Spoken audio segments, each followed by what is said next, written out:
Bien, on va passer à la dernière. On va changer de continent. Enfin, on va changer de continent. Donc, le docteur Juan Carlos Rivera, qui est à la fois strasbourgeois et uruguayen, c'est ça? Uruguay? Non, équatorien. Équatorien, je confonds toujours les deux.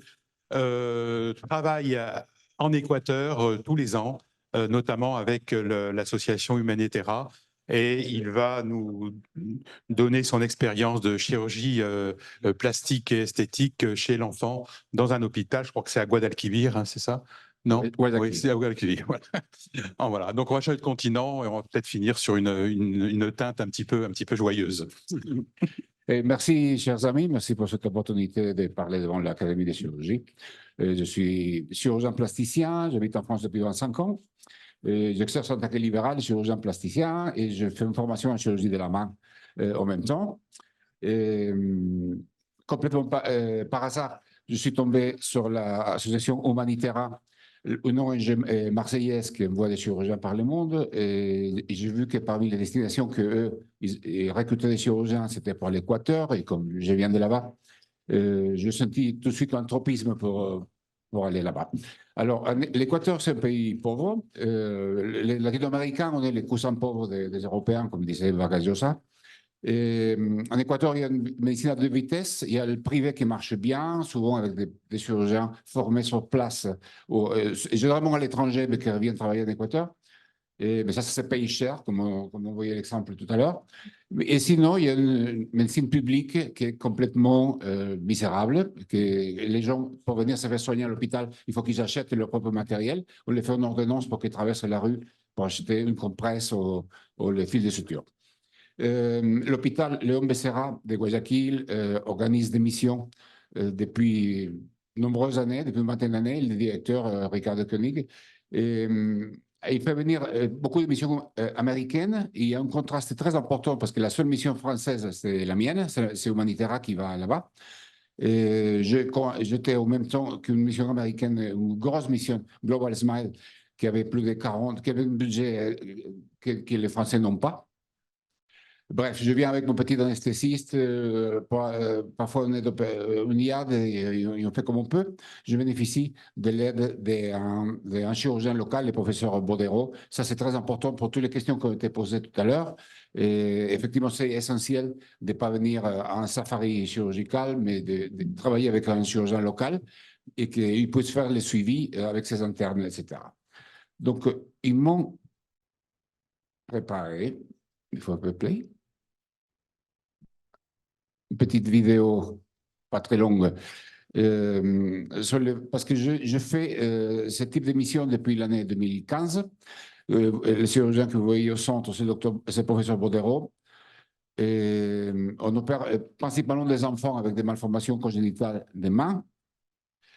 Avec mon anesthésiste, le docteur Heger, de Strasbourg.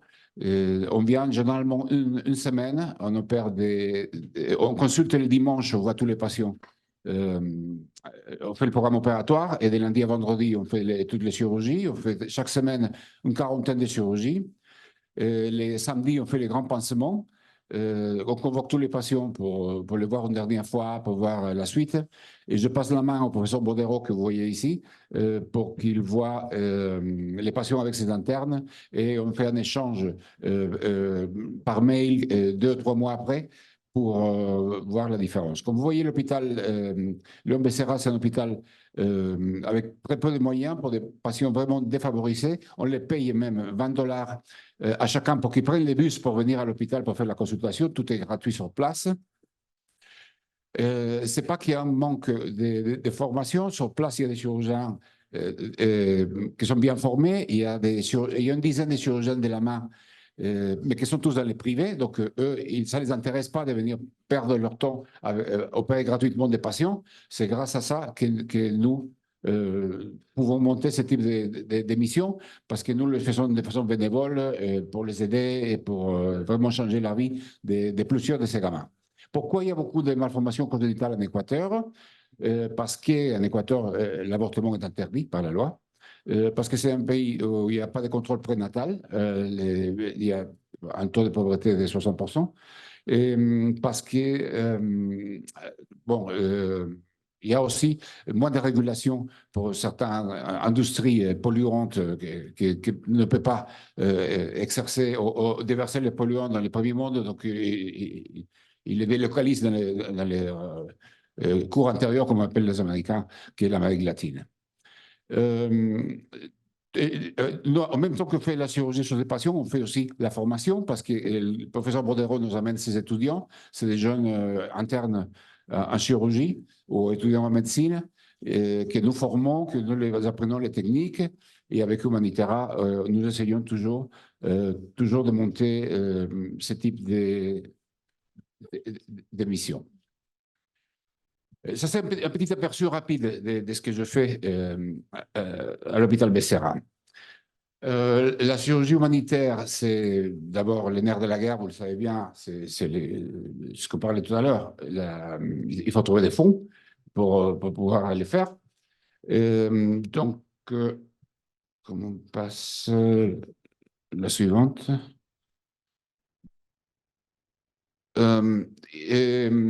Donc, nous avons déjà, on va arrêter 2 secondes. Pic. Et donc, ce que nous faisons avec Humanitera, c'est que nous partons avec un ordre de mission et avec une assurance française. Et sur place, la préfecture de Guayas a mis en place un système d'attention tertiarisé pour les patients les plus pauvres, que l'hôpital s'occupe de rapporter comme on parlait tout à l'heure de Madagascar, c'est la même chose. La préfecture de la province donne de l'argent et l'hôpital doit répondre par des résultats, le nombre de patients opérés, le nombre de patients vus, etc. Certaines chirurgies les plus complexes, on est obligé de les déplacer parce que nous faisons 2 missions. La mienne, c'est strictement main, membre supérieur, syndactylie, polydactylie, cantodactylie, choses comme ça. Et mon copain Alain Barbier, un chirurgien orthopédiste marseillais, et il va 6 mois plus tard pour faire les mains spastiques et la chirurgie neurologique des membres supérieurs.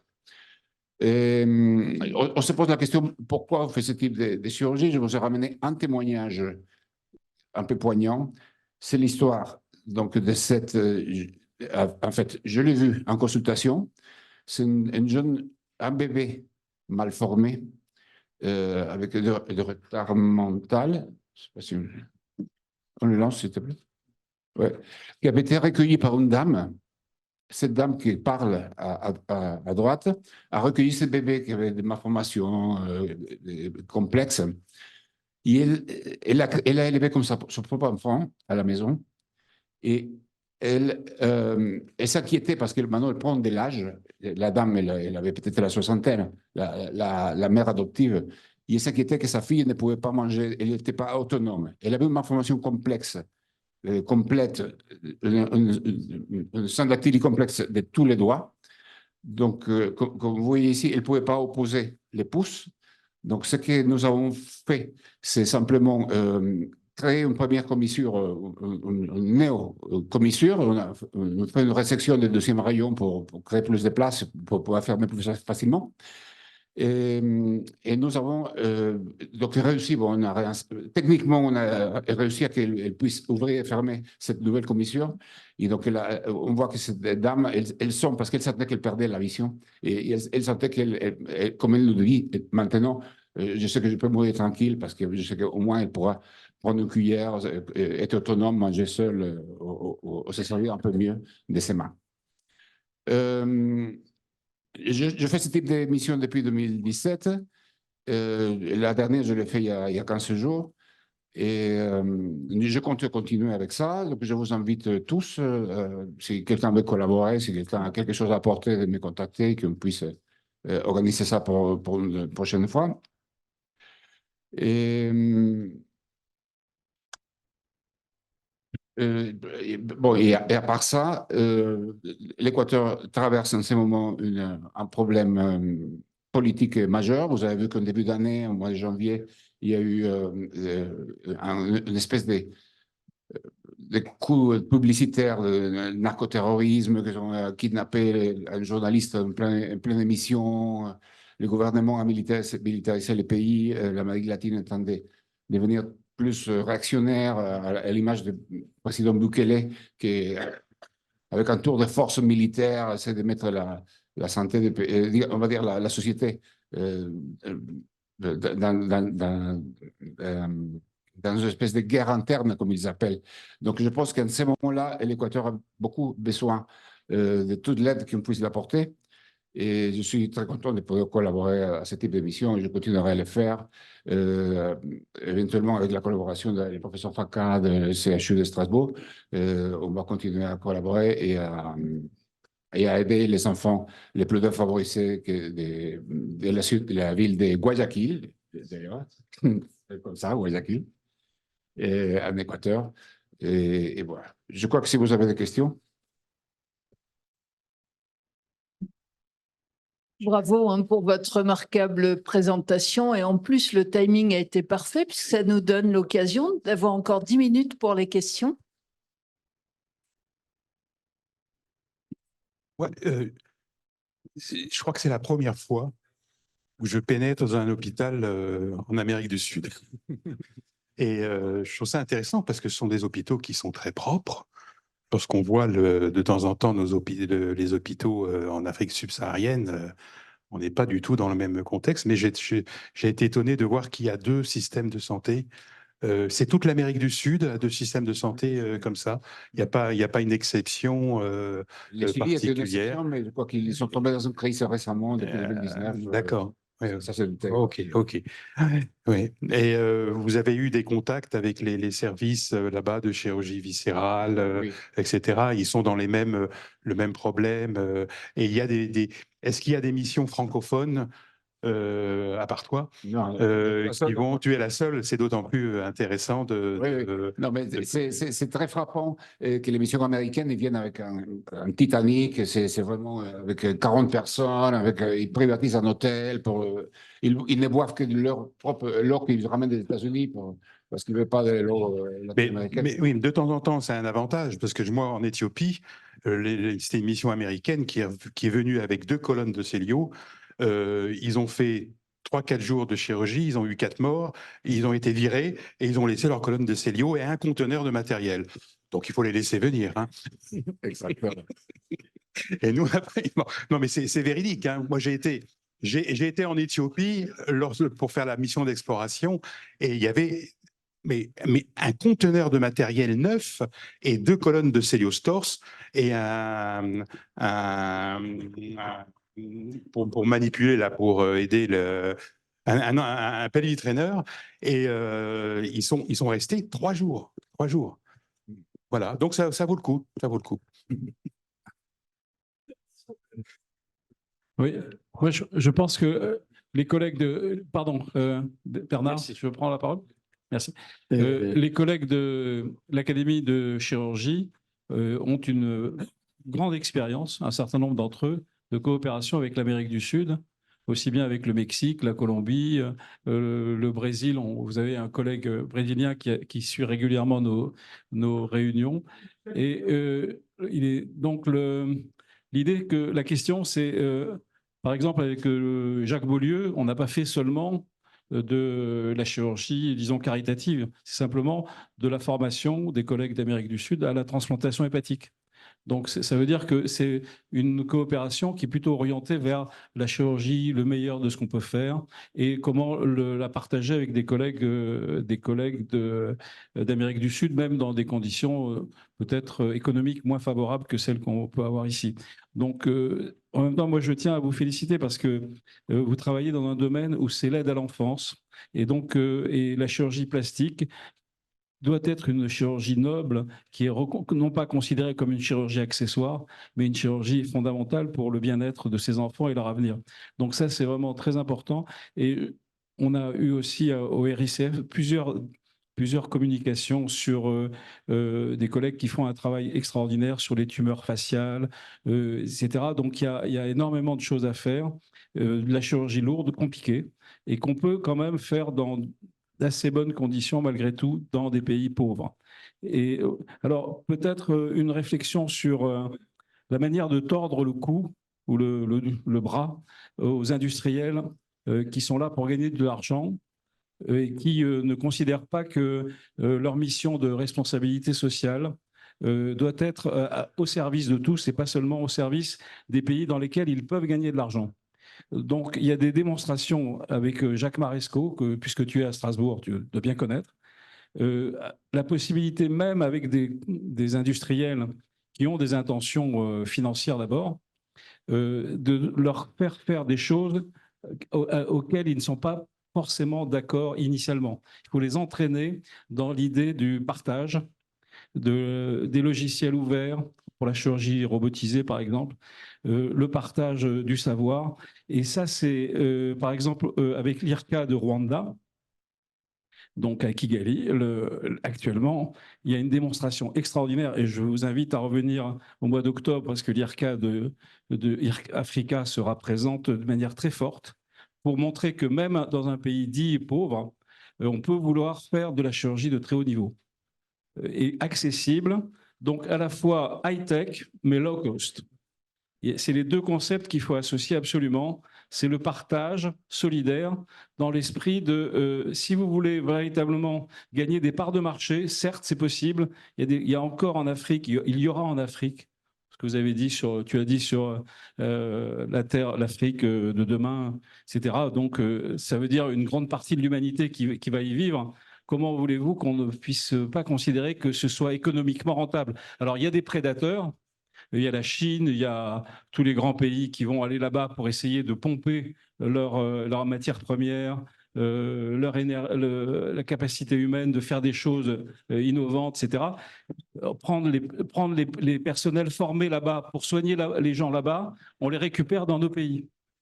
Et ça veut dire qu'on déshabille ces pays et les collègues doyens de ces facultés de médecine sont désespérés parce que quand ils forment des collègues et ils les envoient pour faire un stage, ils les perdent. Et donc ça, c'est un vrai scandale, parce que ce n'est pas possible de continuer comme ça. Voilà, donc ces remarques, c'est simplement pour vous faire partager le point de vue de l'Académie nationale de chirurgie par rapport à ces sujets. C'est la défense de la solidarité et de la médecine pour tous, et de la chirurgie même la plus complexe. Voilà. Oui, merci beaucoup. Juste un petit détail, effectivement, le problème, c'est le financement. Amener ces industriels à ces responsabilités, je pense qu'ils ne le feront pas de bon cœur. Mais bon. Et les étudiants que je croise là-bas, la première question qu'ils ont me posée quand ils me voient venir de France, peut-être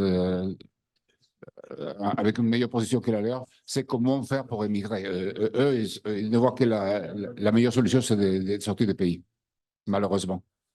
C'était par curiosité, je voulais savoir, est-ce qu'il y a certaines complications comme phlébite et embolie là-bas, par quelle fréquence c'est là-bas? Est-ce que vous avez observé parmi les complications des embolies pulmonaires, par exemple, des phlébites? Est-ce qu'on met les malades systématiques aux autres orateurs, Oui. tous les orateurs? En Afrique, c'est rare. Oui, c'est très rare. Oui. Est-ce qu'ils mettent les malades aux anticoagulants là-bas, systématiquement? Mais je pense qu'il y a autant de protocoles que de pays, et à l'intérieur du pays, autant de protocoles par endroit. C'est une question, dans les capitales, ils les mettent sous anticoagulants, c'est sûr, mais d'abord, l'embolie pulmonaire est quand même moins fréquente. Les gens sont plus jeunes, sont plus costauds, ils font du sport, etc. Moi, personnellement, dans mon expérience qui remonte à un certain temps et qui est encore actuelle, j'ai rarement vu d'embolie pulmonaire. Ceci dit, il faut faire le diagnostic d'embolie pulmonaire. Et comme il n'y a pas tellement d'examens cliniques, d'examens paracliniques, c'est très difficile de répondre à cette question. Donc c'est très, très rare là-bas. C'est peut-être plus fréquent, mais on n'a pas de diagnostic. Oui, on n'a pas de diagnostic. Merci. Merci beaucoup. Voilà, alors je crois que j'ai l'honneur de conclure la session. Mais 2 minutes avant la fin, ce qui a été formidable. Bravo à tous les orateurs. Les topos ont été vraiment incroyables. J'ai appris plein de choses. Et je crois, je parle sous l'autorité peut-être des plus vieux académiciens de la salle, on pourrait peut-être s'engager au niveau de l'Académie nationale de chirurgie de faire au moins 2 sessions par an consacrées à cette chirurgie essentielle. Et peut-être on a vu l'importance des collaborations, on l'a vu avec les anesthésistes, on l'a vu avec les IBOD. Peut-être faudra-t-il associer aussi dans notre réflexion, peut-être les radiologues et les radiothérapeutes. Moi-même, à titre personnel, j'ai fait pas mal de ce type de chirurgie dans la pathologie du sein. Et c'est vrai que sans les imageurs et sans les radiothérapeutes, on n'a pas beaucoup de résultats. Les associer à ces démarches internationales, ça serait peut-être très bien, et que l'Académie nationale de chirurgie soit un peu le pilote de cette nouvelle collaboration. Juste un petit mot sur la cancérologie, parce que j'ai un peu étudié la cancérologie dans ces pays-là. Au Congo-Brazzaville, il y a un service de radiothérapie qui est en panne depuis à peu près 5-6 ans, 6-7 ans. Les patients vont se faire radiothérapeute ou à Casablanca ou en France, et le budget, parce qu'en général, ce sont des fonctionnaires qui ont le droit de partir, etc. Le budget de la radiothérapie à Brazzaville est, je crois, de 4 à 5 fois plus cher que l'installation d'un nouvel centre de radiothérapie. Bernard, c'est le problème de la maintenance. Oui, mais oui, complètement. Voilà, et c'est même un problème pour la célioscopie. C'est pour ça qu'il est indispensable, lorsqu'on fait de la formation de célioscopie, qu'il y ait une IBOD qui savent, parce que nous, chirurgiens, on a du mal à comprendre parfois une colonne de célio, et je pense que c'est absolument capital.